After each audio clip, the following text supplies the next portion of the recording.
Sabe, a curiosidade é o motor que nos move, não é? Desde a primeira ferramenta de pedra até à inteligência artificial. Todos nós sentimos essa força. Mas será que a gente entende mesmo o que ela é? E se eu disser que a nossa ideia sobre curiosidade pode estar completamente errada? Vamos lá, uma pergunta simples. Considera-se uma pessoa curiosa? Pensa um segundinho. A resposta parece óbvia, né? Ou é sim ou é não. É uma daquelas perguntas que a gente ouve por aí, ou que até já se fez. Pois bem, acontece que essa é a pergunta errada. E a ciência mais recente traz uma reviravolta bem surpreendente.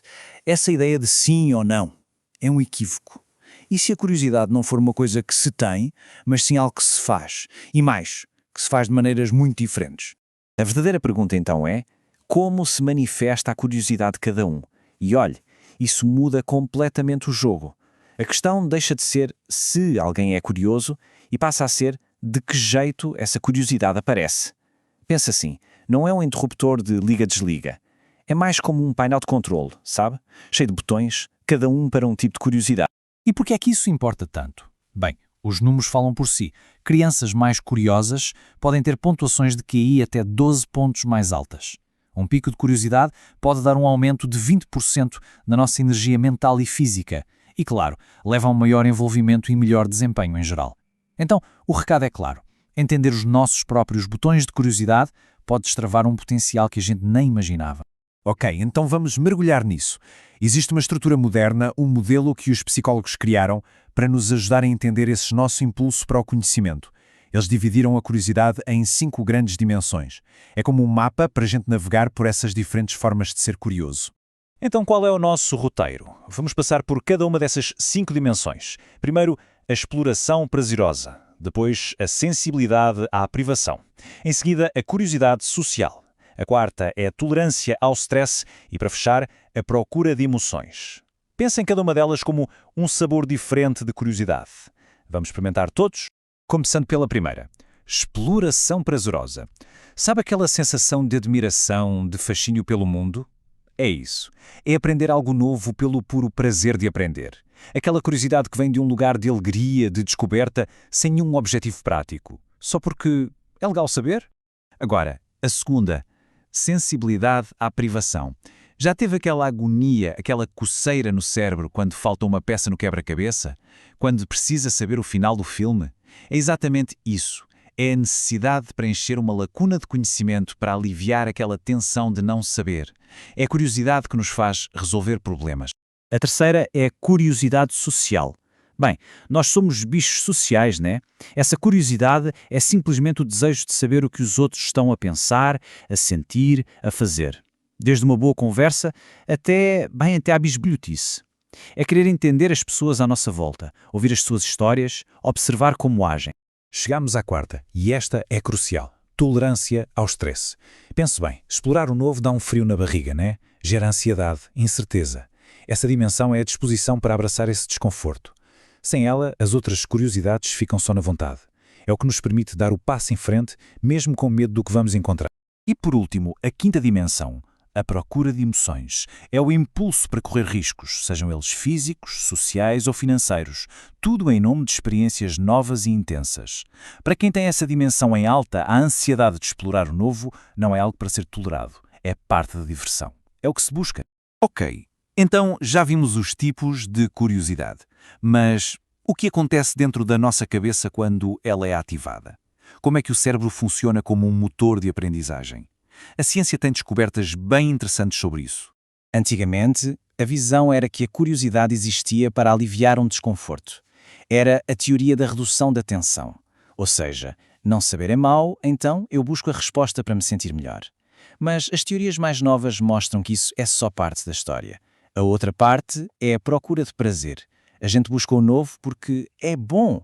É uma motivação que vem de dentro, uma busca por experiências positivas. E a neurociência confirma isso de uma forma incrível.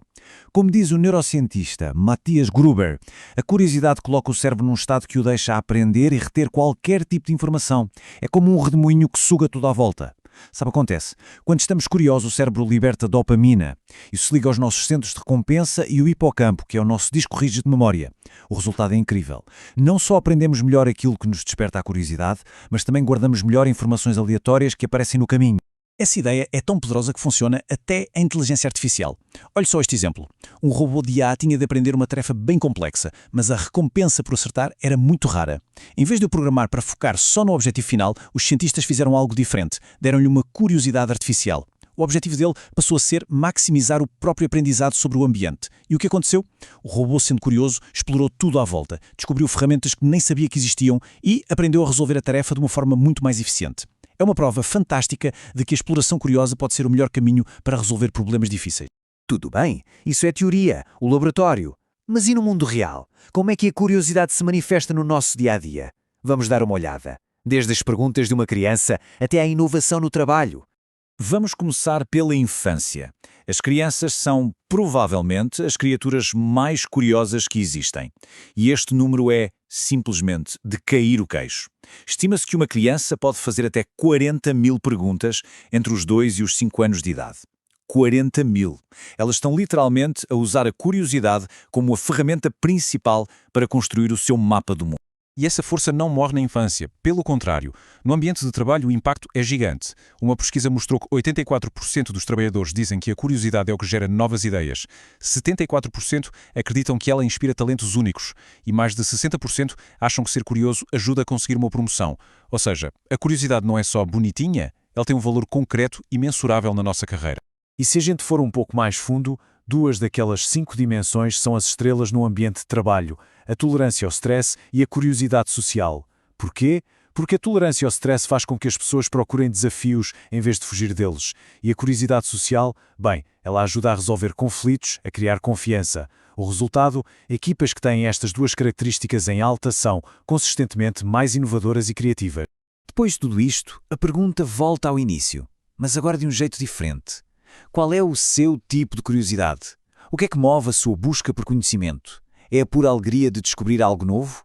É a necessidade de resolver um problema que não sai da cabeça? Ou é a vontade de se conectar com outras pessoas? Não existe um perfil certo ou errado, claro, mas conhecer o nosso próprio estilo de curiosidade é o primeiro passo. É o que nos permite aprender melhor e, no fim das contas, ter mais satisfação. E isso leva-nos a uma ideia final, talvez a mais importante de todas. A curiosidade não se resume a ter todas as respostas. Trata-se de aprender a fazer perguntas melhores. A grande mudança é parar de ver a curiosidade como um buraco de conhecimento que precisa de ser tapado e passar a vê-la como uma força, um motor que nos empurra para a frente. O objetivo não é acabar com as perguntas. O objetivo é ficar cada vez melhor em perguntar. E essa, quem sabe, é a verdadeira chave para uma vida de aprendizado sem fim.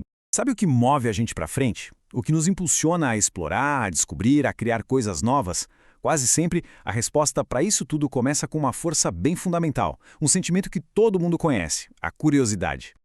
Ok, vamos mergulhar nisso. Essa pergunta parece simples, né? Mas na verdade ela vai direto no coração do que significa aprender e evoluir. A curiosidade é tipo uma coceira na mente, sabe?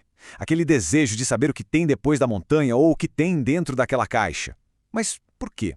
Para que serve esse impulso? E olha só, os benefícios são bem concretos, viu?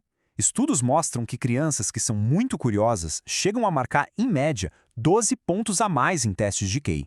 Isso mostra que não é só um sentimento qualquer, é uma ferramenta que de fato melhora a nossa inteligência. E não para por aí, não. O simples fato de se lembrar de um momento em que a curiosidade bateu forte pode aumentar a nossa energia tanto mental quanto física em 20%. É um motivador super poderoso que está ali, pronto para ser usado a qualquer momento. Então, o ponto principal é este. A curiosidade não é só uma característica que algumas pessoas têm e outras não. Ela é um sistema complexo, um verdadeiro motor biológico feito para a gente aprender e sobreviver. E entender como esse motor funciona pode mudar tudo. A ciência hoje nem pergunta mais se uma pessoa é curiosa, mas sim como essa pessoa é curiosa. Porque, como a gente vai ver agora, a curiosidade não é uma coisa só. Ela tem várias dimensões, e cada uma delas tem a sua própria função.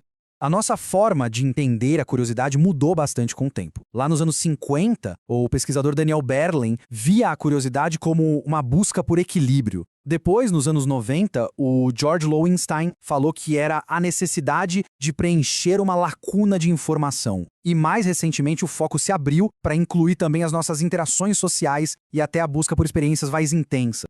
E toda essa evolução nos trouxe a este modelo, que é o mais moderno e que divide a curiosidade nessas 5 dimensões que a gente está vendo. Vamos dar uma olhada em como cada uma delas funciona? A primeira é a exploração prazerosa. Pensa em quando a gente se perde num museu, ou aprende um hobby novo, ou mergulha num livro só pelo prazer da coisa. É a curiosidade movida pelo fascínio, pela beleza de conhecer por conhecer. A segunda dimensão é quase o contrário da primeira. É a sensibilidade à privação. Sabe aquela sensação agoniante de não saber uma resposta, de ter uma peça faltando no quebra-cabeça? É isso que nos faz correr para o Google e pesquisar sem parar até achar a informação que a gente precisa. E aqui nesse slide, o contraste fica bem claro. A exploração prazerosa é sobre querer saber. É um estado positivo, gostoso. Já a sensibilidade à privação é sobre precisar saber. É um estado de tensão que pede uma solução. As duas são curiosidade, mas vêm de lugares totalmente diferentes. A terceira dimensão é a curiosidade social. Bom, a gente vive em sociedade, né? E essa curiosidade é a nossa principal ferramenta para navegar nesse mundo. É o que nos faz observar, ouvir e tentar entender as pessoas à nossa volta, seja numa conversa profunda ou até naquela espiadinha nas redes sociais. Agora, a quarta dimensão, a tolerância ao estresse, é absolutamente fundamental. Sem ela, a curiosidade simplesmente não sai do lugar. É a coragem de sair da zona de conforto, de aguentar a ansiedade do que é novo para poder aprender alguma coisa. É ela que permite que a exploração prazerosa aconteça de verdade. E para fechar, temos a busca por aventura. Essa aqui é a curiosidade no modo turbo, que leva a tolerância ao estresse até o limite. É o que move as pessoas a escalar montanhas, abrir um negócio do zero ou viajar para um lugar desconhecido, tudo em busca de experiências que fazem a gente se sentir mais vivo. Beleza, já entendemos os tipos de curiosidade nos humanos. Mas e se a gente tentasse replicar esse motor de aprendizagem numa máquina? Será que dá para programar uma mente curiosa? A resposta, olha, é fascinante. Vamos analisar esse experimento. Um robô tem uma missão, mover uma bola. Só que ele não consegue alcançar a bola diretamente. A única forma de fazer isso é aprender a usar um joystick para controlar um guindaste, que aí sim consegue mover a bola. Para o robô, que nem sabe o que é uma ferramenta, essa tarefa é praticamente impossível. Uma inteligência artificial comum, que aprende por tentativa e erro buscando uma recompensa lá no final, simplesmente não conseguiria. A chance de, por acaso, mover a mão, acertar o joystick do jeito certo e controlar o guindaste para empurrar a bola é minúscula. A recompensa é rara demais para ser encontrada por acaso. E aí veio a grande sacada dos cientistas. Eles mudaram a regra do jogo. Em vez de focar na recompensa externa, que era mover a bola, eles criaram um sistema de recompensa interna. O robô foi programado para se sentir recompensado só por aprender algo novo, por conseguir prever melhor o resultado das suas ações. O foco não é o objetivo final, mas sim o progresso de aprendizagem. É a própria máquina se dando um prêmio por ser curiosa. E o que aconteceu foi brilhante. Primeiro, o robô descobre que mover a própria mão é fácil de aprender, então ele foca nisso.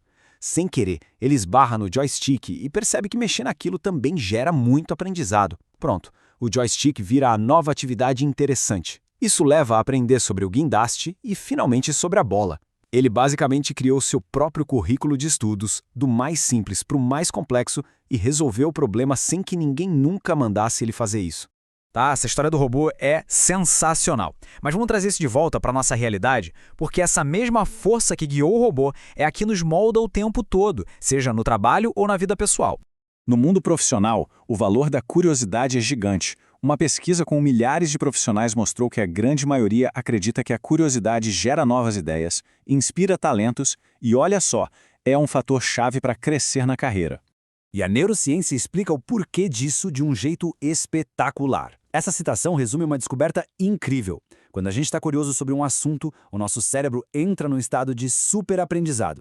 Ele fica mais receptivo e melhora a nossa capacidade de aprender não só sobre aquele assunto, mas sobre tudo o que estiver acontecendo ao mesmo tempo. É como um superpoder. Então, no final das contas, entender essas 5 dimensões é como ter um mapa em mãos. A gente passa a poder identificar qual tipo de curiosidade está agindo em cada momento e pode usar isso de forma intencional para resolver problemas, para aprender coisas novas e para inovar. Isso tudo nos deixa com uma última reflexão. Agora que a gente sabe que existem vários jeitos de ser curioso, desde a pura alegria de descobrir algo até a necessidade de resolver um problema, a pergunta que fica é: qual tipo de curiosidade a gente vai colocar para jogo hoje?